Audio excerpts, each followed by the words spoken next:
Hey, this is Dylan with RepairSpots, and today I'm going to be showing you how to operate the employee management screen and how to create new employees. So in order to do this, we're just going to go to the side menu over here, go down to employees, and here we have the My Team page, which is where your employees are located. Here we'll be able to create meetings within our employees, create a schedule for each individual employee, and view tech damage that's been made by the employees.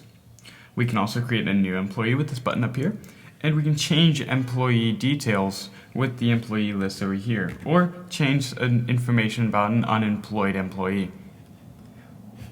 Now to create a new employee, we'll go over here. Here you will put the information about the employee, so their first name, last name, phone number, city, email, and job title.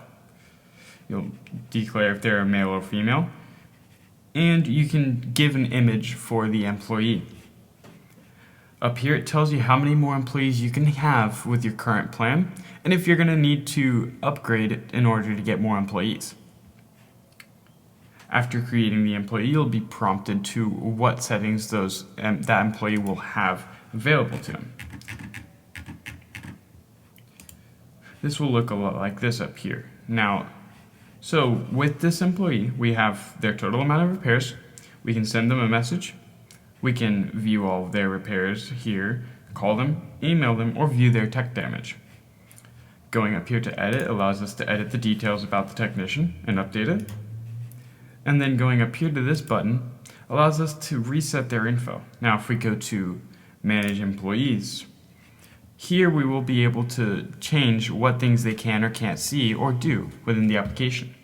So if you prevent the employee login or you don't want that employee to log in, you can select this, you can hide their repairs, hide the appointments, hide inventory, and hide orders from this employee.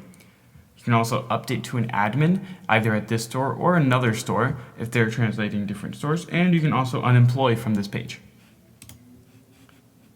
Back here we also have the reset password option and reset employee code in case any of them are forgotten.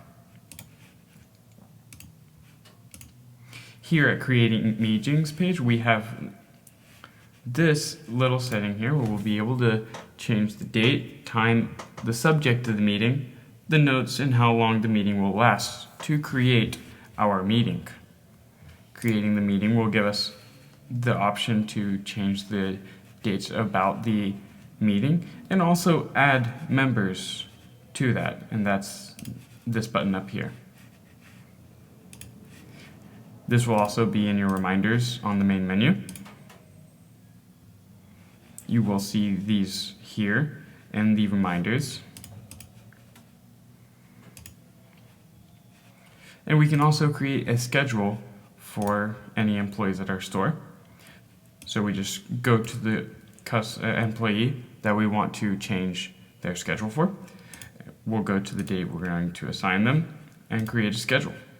So we'll have a start time, an end time, and then an off for if they're not there that day. And then it will show us how many hours they will be working that week.